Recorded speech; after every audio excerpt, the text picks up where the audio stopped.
अरे टिल्लू, देखो तो ये क्या चमक रहा है। मालिक, ये तो बड़ी विचित्र चीज लग रही है। इसे हाथ मत लगाइए, चलिए चुपचाप साइड से निकल चलते हैं।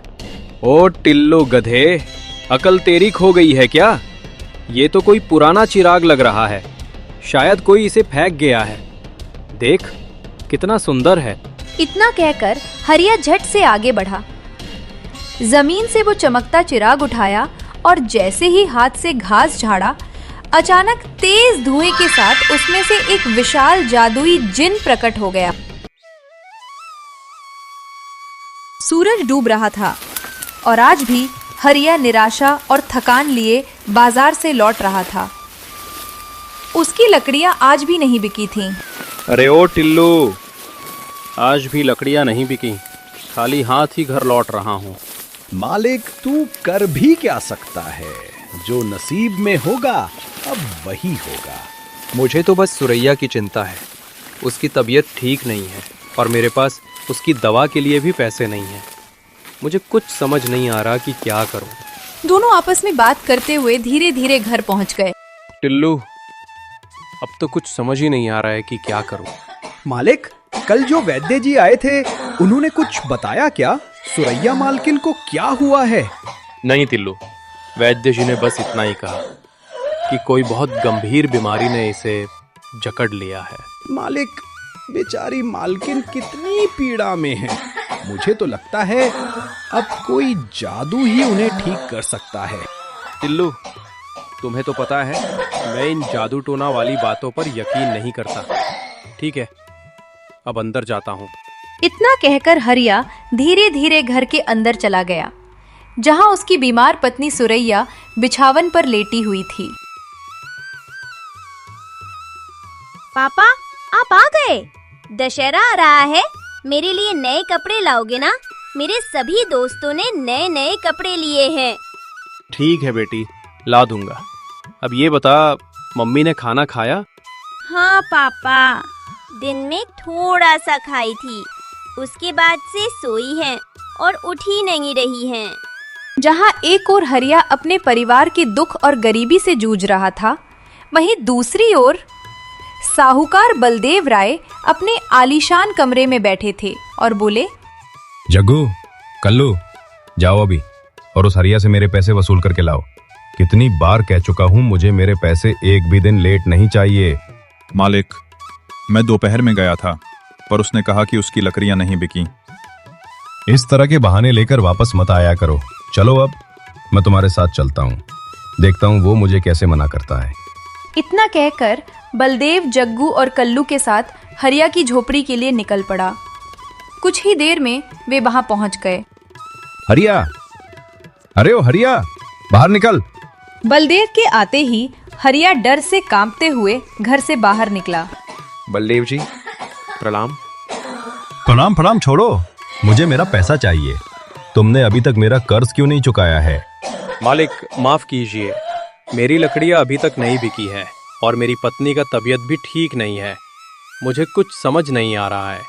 मुझे तुम्हारी ये झूठी कहानियां नहीं सुननी। तुम्हारी गरीबी से मुझे कोई लेना देना नहीं है। सुनो मेरी बात, तुम्हारे पास सिर्फ 5 दिन है। 5 दिन के अंदर अगर मेरे पैसे नहीं मिले तो तुम इस घर में कभी वापस नहीं आ पाओगे, समझे? मालिक, 5 दिन में कहाँ से लाऊंगा इतना पैसा?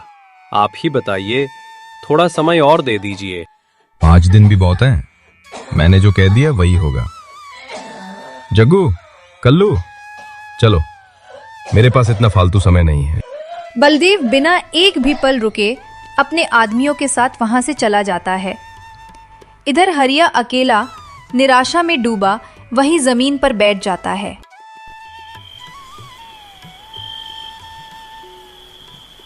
अगले दिन सुबह हरिया ने मन में हिम्मत जुटाई और लकड़ियां बेचने के लिए निकल पड़ा। कुछ ही देर में वह बाजार पहुंच गया। टिल्लू, दुकान तो खोल दिया हूं, पर पता नहीं आज भी कोई ग्राहक आएगा या नहीं। मालिक, आप इतना क्यों सोचते हैं? भगवान पर भरोसा रखिए, सब अच्छा होगा। धीरे धीरे बाजार में भीड़ बढ़ने लगी और तभी हरिया की दुकान पर पहला ग्राहक आया। भैया, ये लकड़ी का गट्ठर कितने में मिलेगा? साहब बहुत अच्छी लकड़ी है, 10 रुपए का एक गट्ठर। क्या, इतना महंगा? 5 रुपए में देना है तो दे, वरना मैं कहीं और से ले लूंगा। ठीक है साहब, आप मेरे पहले ग्राहक हैं, 5 रुपए में ही ले लीजिए। हरिया ने वो लकड़ियों का गट्ठर 5 रुपए में ही दे दिया। पूरा दिन बीत गया पर कोई ग्राहक नहीं आया। थक हार कर हरिया ने उदासी से कहा, आज का दिन भी ऐसे ही बीत गया टिल्लू, कुछ भी कमाई नहीं हुई। मालिक, आप चिंता मत कीजिए, हमारे पास अभी भी 4 दिन हैं। भगवान जरूर कुछ अच्छा करेंगे। इतना कहकर हरिया उदास मन से टिल्लू के साथ धीरे धीरे घर की ओर निकल पड़ा और कुछ ही देर में वह घर पहुंच गया। अगली सुबह बलदेव की धमकी का हरिया पर गहरा असर हुआ था। वो सुबह जल्दी उठकर घर के बाहर आ गया, लेकिन उसके मन में बस एक ही ख्याल था, अब क्या होगा।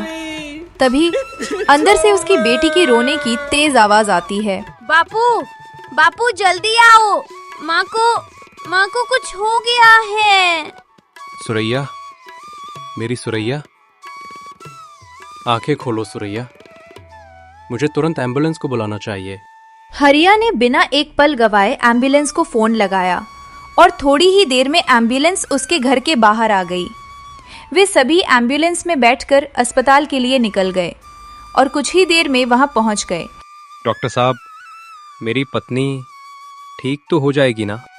देखिए, इनका ब्लड प्रेशर बहुत ज्यादा बढ़ गया था। मैंने अभी दवाई दी है, पर यह महज एक अस्थायी उपाय है। इन्हें पूरी तरह ठीक होने के लिए भर्ती करना होगा और इलाज में कम से कम 10,000 रुपए का खर्चा आएगा। 100,000 लगेंगे। ठीक है डॉक्टर साहब, आप इलाज शुरू कीजिए, मैं किसी भी तरह पैसों का इंतजाम करता हूँ। हरिया डॉक्टर को धन्यवाद कहता है और अपनी बेटी से बोलता है, बेटी तुम यहीं मम्मी के पास रहना, मैं जल्दी से पैसे का इंतजाम करके वापस आता हूँ। इतना कहकर हरिया हॉस्पिटल से बाहर निकला और धीरे धीरे चलते हुए वो अपने दोस्त के घर जा पहुंचा। दोस्त, मुझे तुम्हारी मदद की बहुत ज़रूरत है। मेरी पत्नी बहुत बीमार है और उसके इलाज के लिए मुझे 10,000 रुपए चाहिए। क्या तुम मेरी मदद कर सकते हो? मित्र, मैं तुम्हारी परेशानी समझ सकता हूं। काश मैं तुम्हारी पूरी मदद कर पाता। मेरे पास 10,000 रुपए तो अभी नहीं है, पर मैं तुम्हें 2,000 रुपए दे सकता हूं। ठीक है, इतना ही दे दो दोस्त। अपने दोस्त से 2,000 रुपए लेकर हरिया के दिल में एक नई उम्मीद जागी। वो जानता था कि ये रकम काफी नहीं है, पर उसके मन में बस यही ख्याल था कि किसी तरह 2,000 रुपए देकर इलाज शुरू करा दिया जाए। यही सब सोचते सोचते वो अस्पताल पहुंच गया। डॉक्टर साहब, मेरे पास अभी सिर्फ 2,000 रुपए हैं, बाकी के पैसे मैं बाद में लाऊंगा। आप बस मेरी पत्नी का इलाज शुरू कर दीजिए। ठीक है, अभी हम इन पैसों से इलाज शुरू कर देते हैं, लेकिन आपको बाकी की रकम जल्दी ही लाकर काउंटर पर जमा करनी होगी। हरिया का दूसरा दिन भी अस्पतालों की भागदौड़ में ही बीत गया।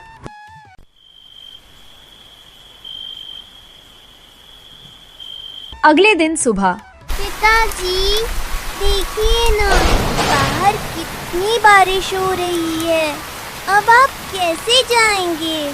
हाँ कनिका, मैं सोच रहा था कि सुबह सुबह अस्पताल जाकर तुम्हारी मम्मी से मिल लो, फिर बाजार जाकर दुकान लगाऊंगा, पर इतनी बारिश में तो अब बाहर निकलना ही नामुमकिन है।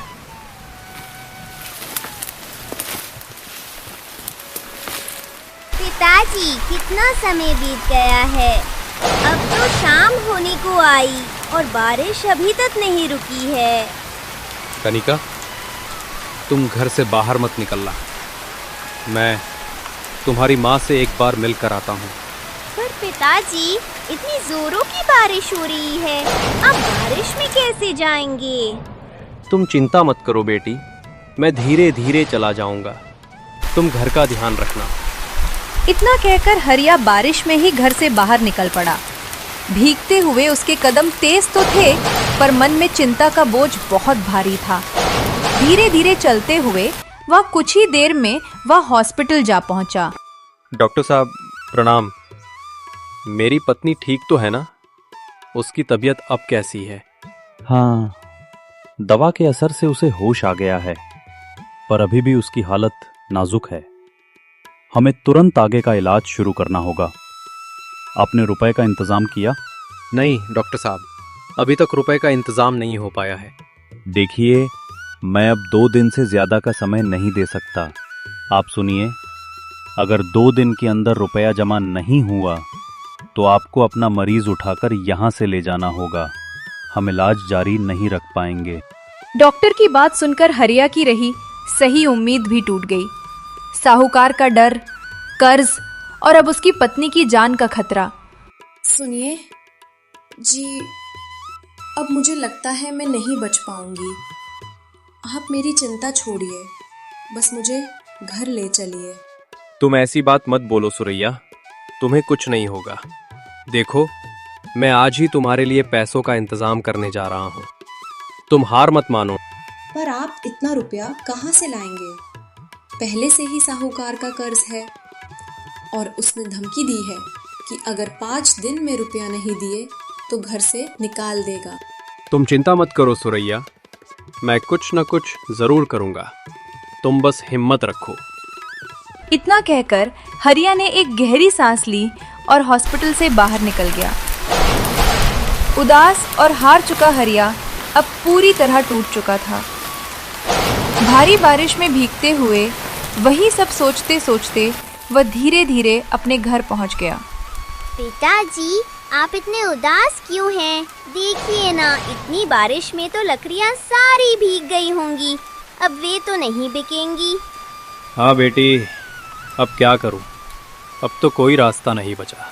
पिताजी, आपको मछली पकड़ना भी आता है ना?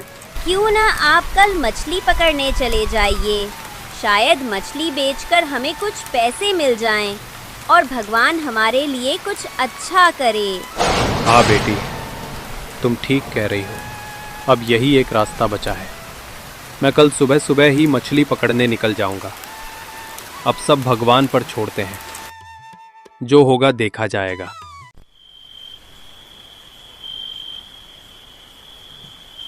अगली सुबह कनिका की बात मानकर वो आज मछली पकड़ने निकला था। उदास और थके हुए कदमों से धीरे धीरे चलते हुए वो नदी की ओर बढ़ रहा था। टिल्लू, तू ही बता, अब मैं क्या करूं?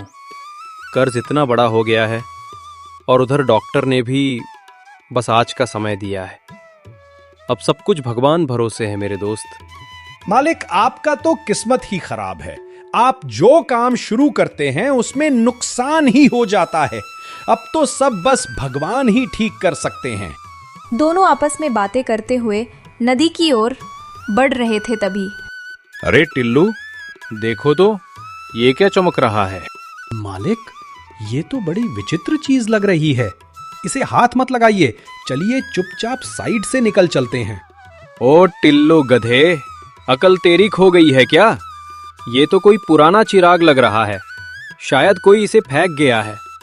देख, कितना सुंदर है। इतना कहकर हरिया झट से आगे बढ़ा।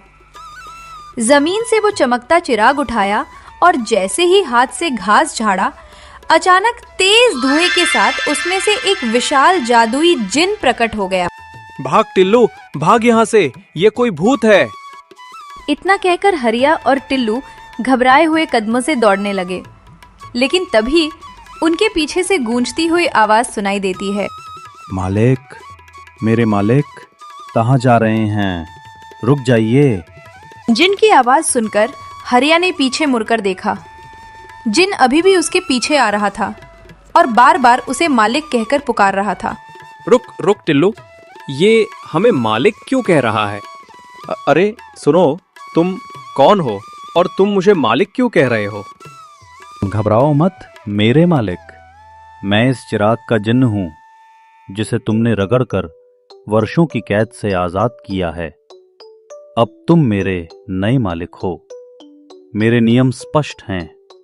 मैं तुम्हारी 3 इच्छाएं पूरी कर सकता हूं। बस अपनी पहली इच्छा बताओ। जिन की बातें सुनकर हरिया हैरान रह गया।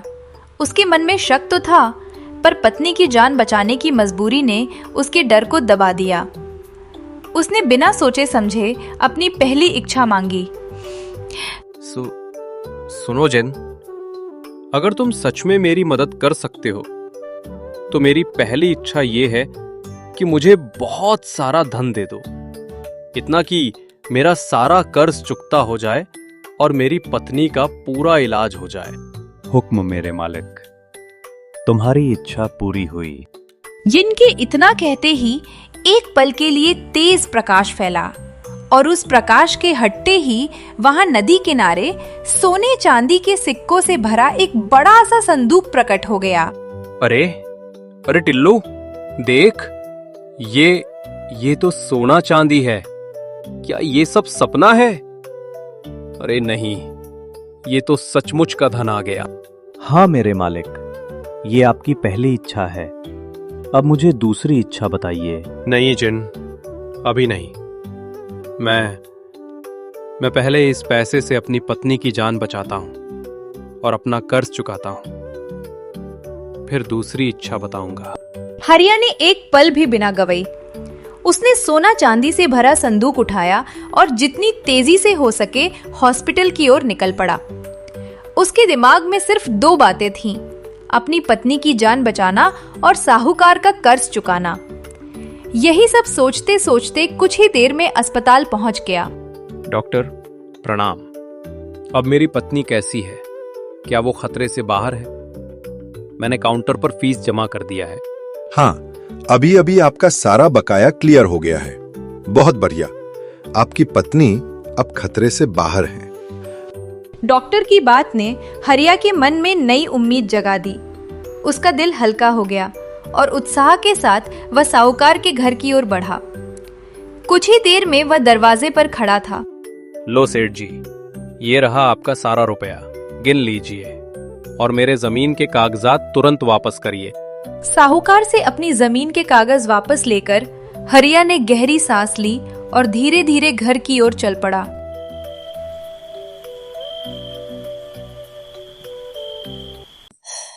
देखिए जी, भगवान ने हमें बचा लिया। अब जब सब ठीक हो गया है तो क्यों ना हम कनिका के लिए कुछ करें। बेटी बहुत दिनों से कह रही थी कि उसे नए कपड़े चाहिए। चलिए ना, आज पहली बार उसे शहर के बारे दुकान से कपड़े दिलाकर लाते हैं। हाँ, मेरी दोनों रानियां जो चाहेंगी वही होगा। अब हमारे पास सब कुछ है। चलो अभी चलते हैं। सच्ची पिताजी, शहर के बड़े दुकान से कपड़ा लूंगी। ठीक है, चलो अब निकलते हैं। इतना कहकर हरिया अपने परिवार के साथ बस स्टैंड की ओर चल पड़ा। थोड़ी ही देर में वे वहां पहुंच गए। पिताजी, हम यहाँ क्यों आए हैं? बेटी, शहर बहुत दूर है, पैदल तो हम लोग पहुंच ही नहीं पाएंगे, इसलिए बस से जाएंगे। यहीं से बस मिलेगी। देखते ही देखते बस आ पहुंची। सभी लोग उसमें चढ़ गए और शहर के लिए रवाना हो गए। थोड़ी ही देर में वे शहर पहुंच गए। देखिए ना जी, यहाँ सब कुछ कितना साफ सुथरा है। सच में शहर कितना अच्छा लगता है। सभी लोग धीरे धीरे चलते हुए शहर की सबसे बड़ी दुकान तक पहुंच गए। देखिए जी, हमारी कनिका कितनी खुश है। ये सब एक सपने जैसा लगता है ना? हाँ सुरैया, बस यही खुशी देखने के लिए ही तो सब कुछ किया। परिवार ने पहले जमकर शॉपिंग की। इसके बाद वे तीनों शहर के दुर्गा पूजा मेले की ओर बढ़े। पहली बार शहर का दुर्गा मेला देखकर कनिका की आंखें खुली की खुली रह गईं। उसकी खुशी का ठिकाना नहीं था। पिताजी, वाह, यहाँ सब कितना सुंदर लग रहा है ना। मुझे तो बहुत बहुत मजा आ रहा है ये दुर्गा मेला घूमकर। हाँ बेटी, ये सब तेरी ही खुशी है। सुनिए ना जी, मैं क्या बोल रही थी। चलिए ना, हम लोग पंडाल घूमते हैं, देखते हैं माता की मूर्ति कैसी है। मुझे भी मन हो रहा है दुर्गा पंडाल देखने का। चलो निकल पड़ते हैं। इतना कहकर तीनों ने पंडाल की ओर कदम बढ़ाए और धीरे धीरे चलते हुए वहां पहुंच गए। वाह, देखो ना, माता रानी की मूर्ति कितनी सुंदर लग रही है। हाँ, लेकिन जल्दी देख लो, रात हो रही है और हमें और पंडाल भी घूमने हैं। इतना कहकर तीनों वहां से निकल पड़े और धीरे धीरे चलते हुए अगले पंडाल में पहुंच गए। सबने वो आखिरी पंडाल देखा और फिर घर की ओर निकल पड़े।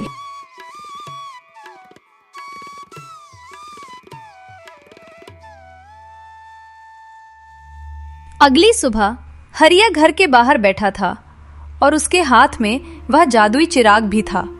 क्यों ना जिनी को बाहर निकाला जाए, इतने दिनों से जिनी से बात भी नहीं हुई। इतना कहकर हरिया ने चिराग को घासा और तभी तेज रोशनी के साथ जादुई जिन प्रकट हो गया। हुक्म मेरे मालिक, आप मुझे याद किया। आपकी पहली इच्छा पूरी हो चुकी है। अब बोलिए, आपकी दूसरी इच्छा क्या है? जिन, मैं चाहता हूं कि मैं गांव का सबसे अमीर आदमी बन जाऊं। मुझे एक बड़ा महल चाहिए, एक बड़ा कारोबार और दुनिया का सारा धन। क्या तुम ये सब कर सकते हो? मालिक, मेरी शक्तियां असीमित हैं। मैं आपकी ये इच्छा पूरी कर सकता हूं, पर हरिया की दूसरी इच्छा उसे किस खतरे में डालेगी, ये जानने के लिए अभी सब्सक्राइब करें और पार्ट 2 कमेंट करें।